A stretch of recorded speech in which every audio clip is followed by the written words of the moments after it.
में करी है, इसका जिम्मेवार कौन है। अगला केस मैं आपके समक्ष रखना चाहूंगा, यह संतरी जिस पे चिट लगी हुई है फायर ऑपरेटर कम ड्राइवर का।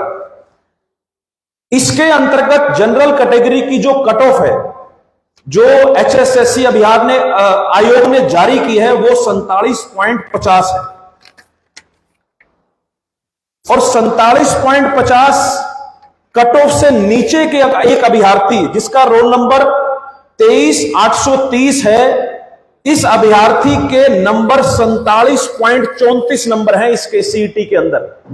तो ये हम सवाल हरियाणा सरकार से पूछना चाहते हैं, जब एक परीक्षा की कट ऑफ आपने फिक्स कर दी, परीक्षा की कट ऑफ 47.50 है, तो कैसे 47.34 नंबर के अभ्यर्थी को उस परीक्षा में आपने पास किया? यह सवाल आज हम हरियाणा सरकार से पूछते हैं।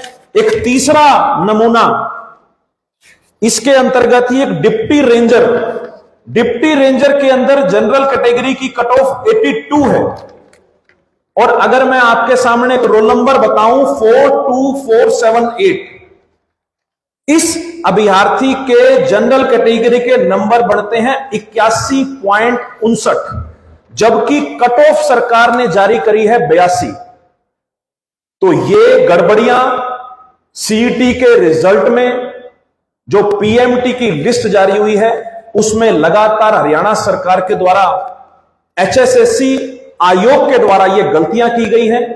इसकी वजह से विद्यार्थी परेशान है, नौजवान परेशान है, लेकिन प्रदेश में उनकी सुनवाई नहीं है। हाल ही में मुख्यमंत्री जी ने कल प्रेस वार्ता करके बड़े स्पष्ट शब्दों में यह बोला कि हम सीईटी को 4 गुना ही रखेंगे, लेकिन आगे आने वाले समय में इसमें संशोधन किया जाएगा। इसका मतलब कहीं ना कहीं मुख्यमंत्री जी भी यह मानते हैं कि सीईटी के अंदर, इस पॉलिसी बनाने के अंदर सरकार से खामियां हुई हैं, सरकार से गलतियां हुई हैं। तो हमने ये जो आपके सामने 3 नमूने हरियाणा सरकार के सिर्फ इसलिए रखे, ऐसे हजारों केसेस हैं जिनके रिजल्ट्स सीईटी के जो आए हैं उनमें गड़बड़ है। इसके अलावा सोशो इकोनॉमी, EWS और ESM की वजह से जो रिजल्ट्स के अंदर परेशानियां विद्यार्थियों को झेलनी पड़ रही है, हम चाहते हैं कि हरियाणा सरकार उनका भी कोई निवारण करे। अभी कुछ दिन पहले सीईटी मुद्दे पर हरियाणा युवा कांग्रेस ने करनाल के अंदर सीएम आवास का घेराव किया। आपने देखा हजारों नौजवान पूरे प्रदेश से उठकर करनाल पहुंचे और मुख्यमंत्री जी से गुहार लगाई।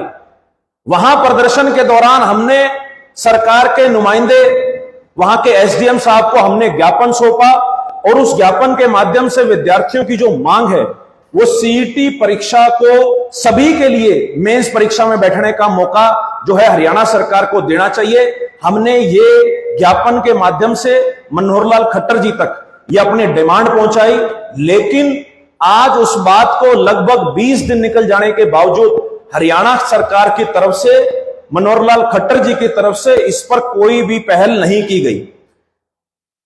सीईटी संघर्ष समिति के कुछ सदस्यों ने 2 दिन पहले दिल्ली के अंदर राज्यसभा सांसद दीपेंद्र सिंह हुड्डा जी से मुलाकात करी, हमसे मुलाकात करी, और हम लोगों ने इस संघर्ष का अगला रास्ता क्या हो इसके लिए हमने रणनीति बनाई।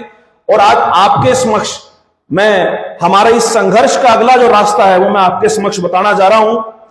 हरियाणा युवा कांग्रेस ने और NSUI ने हमने ये फैसला लिया है कि 10 जुलाई से पूरे प्रदेश में लोकसभा के मुताबिक सीईटी मुद्दे पर बड़े प्रदर्शन हरियाणा युवा कांग्रेस इस सरकार के सामने करने जाएगी।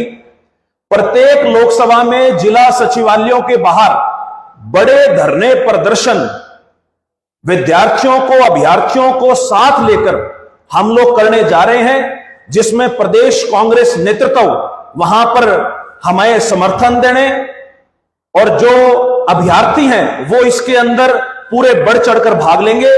तो पहला हमारा 10 जुलाई का सोनीपत के अंदर हमारा विशाल धरना प्रदर्शन सीईटी मुद्दे को लेकर हमारा रहेगा, और उसके बाद 15 जुलाई को हमारा हिसार का कार्यक्रम रहेगा। इसी प्रकार से आने वाले समय में लोकसभा मुताबिक हमारे कार्यक्रम निर्धारित होते रहेंगे, लेकिन हम हरियाणा सरकार को यह चेतावनी देते हैं कि सीईटी मुद्दे के ऊपर आज हरियाणा के नौजवानों में सबसे बड़ी संशय, सबसे बड़ा अगर राजनीतिक मुद्दा भी मैं कहूं तो आज के समय सीईटी का है। हम दोबारा से हरियाणा सरकार से यह गुजारिश करते हैं, यह आह्वान करते हैं कि सरकार इस मुद्दे के ऊपर सरकार संज्ञान ले और सीईटी सभी अभ्यर्थियों के लिए क्वालिफाई किया जाना चाहिए, क्योंकि यह माननीय उच्च न्यायालय में भी इसकी 11 तारीख की एक रिव्यू पिटीशन बची है। अगर उसके बाद सुप्रीम कोर्ट में भी जाना पड़ा तो हमने सीईटी संघर्ष समिति को अपनी तरफ से यह आश्वासन दिया है कि सड़कों पर भी और कानूनी जो भी हमसे मदद हो पाएगी, कांग्रेस पार्टी की तरफ से, यूथ कांग्रेस की तरफ से, हम पूरे तरीके से पूर्ण रूप से इनके साथ हैं। और इस लड़ाई में हम सरकार को मजबूर करेंगे कि सरकार सीईटी के विषय पर विचार करे और जिस प्रकार से हमारे नेबरिंग स्टेट हैं, चाहे वो राजस्थान की बात है, चाहे वो यूपी की बात है, जहां पर 10 गुना 15 गुना अभ्यर्थियों को परीक्षा के अंदर बुलाया जाता है, हम सरकार को यह मजबूर करेंगे कि सरकार इसके ऊपर पुनर्विचार ले और अभ्यर्थियों के हक में सीईटी के मामले पर फैसला ले। धन्यवाद। आप कोई सवाल पूछना चाहें तो पूछें। सीईटी के अंदर 3 लाख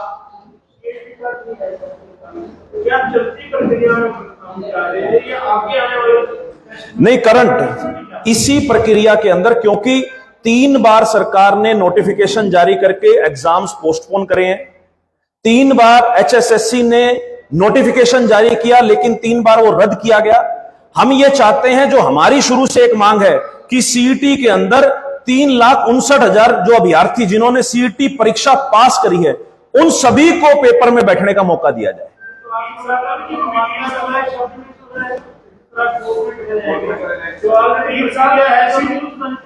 अगर सरकार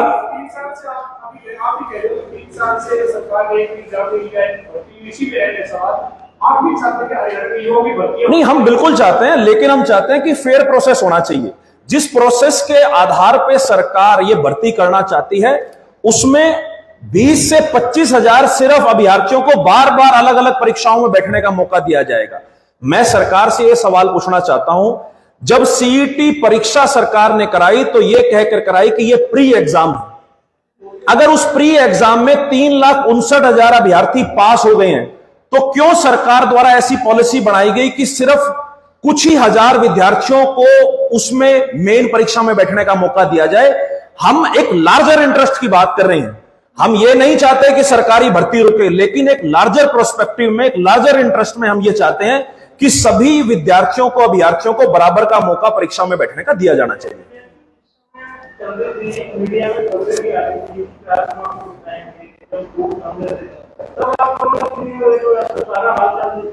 नहीं, बिल्कुल उस समय भी आवाज उठाई गई, लेकिन जो प्रोसेस था 4 गुना बुलाने का, जो 4 गुना बुलाने का प्रोसेस था, जब ये एग्जाम हुआ उसके बाद जब चीजें निकल के आई, अभ्यर्थियों ने हमसे संपर्क किया, जो सीईटी के अभ्यर्थी हैं, जो इससे कहीं ना कहीं पीड़ित हैं इस पॉलिसी की वजह से, उन्होंने हमसे संपर्क किया, तब ये चीजें उठ के आई। मीडिया में भी उस समय ज्यादा ये चीजें हाईलाइट हुई और इसलिए हमने इसका लगातार विरोध किया। अगर रूल के मुताबिक इसमें बदलाव किया जाता है कि 10-15 माह भी जितना भी आप बोल रहे हो, तो क्या लगता है कि जो पहले 4 वाले हैं कोर्ट में जाएंगे, सारी प्रक्रिया रुक जाएगी? देखिए, ऐसा है, जो इसका गेजेटेड नोटिफिकेशन है उसके अंदर एक क्लॉज अमेंडमेंट का भी है।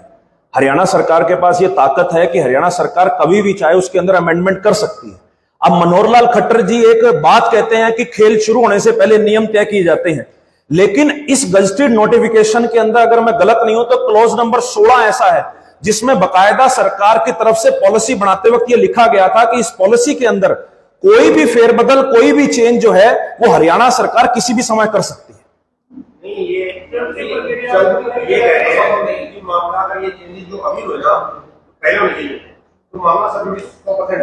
देखिए, ये हरियाणा सरकार की गलती है ना जी।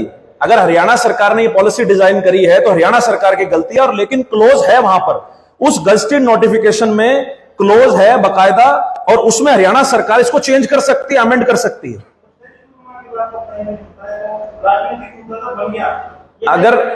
अगर प्रोसेस शुरू होने के बाद नहीं होता तो मुझे लगता है उस क्लोज को भी डालने का उसके अंदर कोई मतलब नहीं था।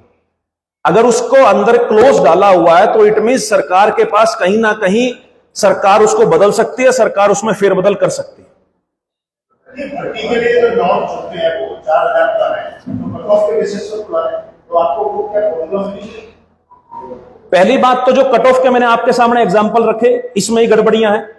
दूसरी चीज ये है कि जो 4 गुना पॉलिसी में बुलाया जा रहा है उसके अंतर्गत एक ही विद्यार्थियों को, अगर मान लो मैंने पटवारी का पेपर भरा, मैंने पटवारी के जैसे 4 पेपर और भरे, और अगर मैं टॉप का अभ्यर्थी हूं तो मुझे 4 बार परीक्षाओं में बैठने का मौका मिलेगा, लेकिन उसकी वजह से जो बाकी अभ्यर्थी हैं उनका मौका कहीं ना कहीं, उनका चांस हरियाणा सरकार इस पॉलिसी के माध्यम से खा रही है। हम इसलिए बार बार कह रहे हैं इसमें कुछ ही हजार विद्यार्थियों को बार बार परीक्षा में बैठने का मौका मिलेगा, जबकि जो नीचे के विद्यार्थी हैं, जो 3.5 लाख बच्चे जिन्होंने पेपर पास किया है, उन तक कभी भी पेपर में बैठने का मौका ही नहीं दिया जाएगा। तो फिर आप क्या चाहते हैं कि पूरी भर्ती प्रक्रिया रद्द हो जाए? नहीं, हम क्यों चाहें भर्ती प्रक्रिया रद्द हो? हम चाहते हैं कि 3,59,000 के लिए कोई प्रोविजन तय किया जाए। हरियाणा सरकार कुछ ना कुछ ऐसा प्रोविजन लेके आए जिसमें सभी बच्चों को पेपर में बैठने का मौका भी दिया जाए और साथ के साथ ये भर्ती भी समय पर पूरी हो। जिस तरीके से आपने डिफॉल्टर्स की नामों को जो है वो आइडेंटिफाई किया, उन डिफॉल्टर्स पे कार्रवाई की जाए और अधिकारियों पे कार्रवाई की जाए और इस प्रोसेस को चलाने के नेक्स्ट प्रोसेस शुरुआत। देखिए, इसमें अभ्यर्थियों की कोई गलती नहीं है, अभ्यर्थियों की कोई गलती नहीं है। रिजल्ट जारी किया गया आयोग के द्वारा। ये सिर्फ 3 मैंने आपके सामने, क्योंकि समय की लिमिट है इसलिए मैंने 3 आपके समक्ष रखे अलग अलग कैटेगरीज के। ऐसे कई हजार एग्जाम्पल हैं जो इस रिजल्ट के अंदर है। पहली बात तो उनको दुरुस्त किया जाए, और साथ ही साथ जो सीईटी के अंदर बाकी अभ्यर्थी हैं उनको परीक्षा में बैठने का मौका कैसा दिया जाए, इसके लिए कोई ना कोई प्रोविजन, कोई ना कोई हल हरियाणा सरकार के द्वारा निकाला जाए।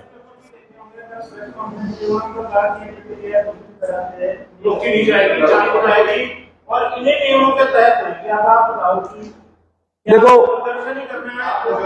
सरकार ने तो, किसान जब बिल आए थे सरकार की, तो तब भी प्रतिक्रिया यही थी कि हम वापस नहीं लेंगे। सूरजमुखी के लिए जब किसान बैठे थे शाहबाद के अंदर, तब भी मनोहर लाल खट्टर जी ने यह कहा था कि नहीं होगा। मजबूर करेंगे सरकार को, सरकार से टकराव करेंगे। अगर युवाओं के लिए हमें लड़ना पड़ा सरकार से, तो हम अपना संघर्ष का रास्ता तय करेंगे।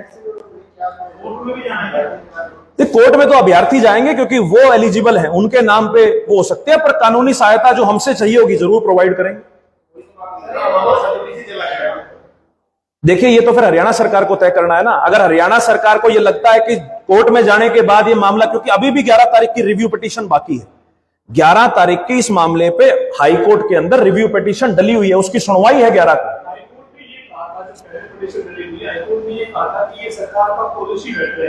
पॉलिसी मैटर में कोर्ट कोई टिप्पणी नहीं करेगा, तो सरकार ने ये तय कर दिया कि हम 4 गुना बुलाई पॉलिसी बना दी, तो कोर्ट उसमें टिप्पणी नहीं करेगी।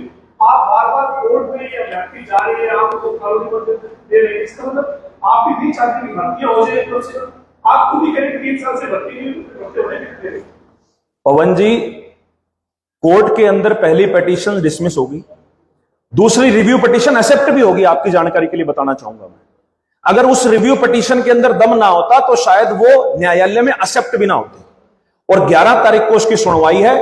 हम पूर्ण रूप से यह चाहते हैं कि जल्दी से जल्दी भर्ती प्रक्रियाएं हो, लेकिन भर्ती प्रक्रिया फेयर, ट्रांसपेरेंट तरीके से हो, एफिशिएंट तरीके से हो, यह हमारी मांग है। इसलिए हम बार बार यह बात कह रहे हैं कि सभी अभ्यर्थियों को बैठने का मौका दिया जाए। सरकार लेकर आई है पिछले 8 साल में, आपको यानी कांग्रेस को ट्रांसपेरेंसी जम नहीं रही, क्योंकि आपकी जो पार्टी की सरकार हरियाणा में थी, तो भाई भतीजावाद, चाहते लोगों को क्षेत्रवाद के हिसाब से नौकरियां मिलती थी, आप इसीलिए युवाओं को गुमराह करने के भ्रमित कर रहे हैं। देखिए, ऐसा है, ऐसी पारदर्शी सरकार हमने भी पहली बार देखी है, जब यहाँ के चेयरमैनों के अफसरों, चेयरमैनों के कमरों में 1.5 करोड़ रुपए कैश मिलता है। ये सरकार हमने पहली बार ऐसी देखी है। और जो ये गड़बड़ियां चल रही हैं, ये मैं आपको दावे के साथ कह सकता हूं कि इसके अंदर कुछ ना कुछ बैकडोर एंट्री का भी हिसाब किताब सरकार ने बनाया है। तो सरकार सिर्फ और सिर्फ अपने ऊपर जो एलिगेशन लगे हुए हैं उनको धोने के लिए विपक्ष के ऊपर जो है इल्जाम जड़ रही है। आज सत्ता के अंदर वो लोग बैठे हैं, उनका फर्ज बनता है कि वो आके जवाब दें। मान लिया कांग्रेस इसके ऊपर, लेकिन सीईटी के अभ्यर्थी आप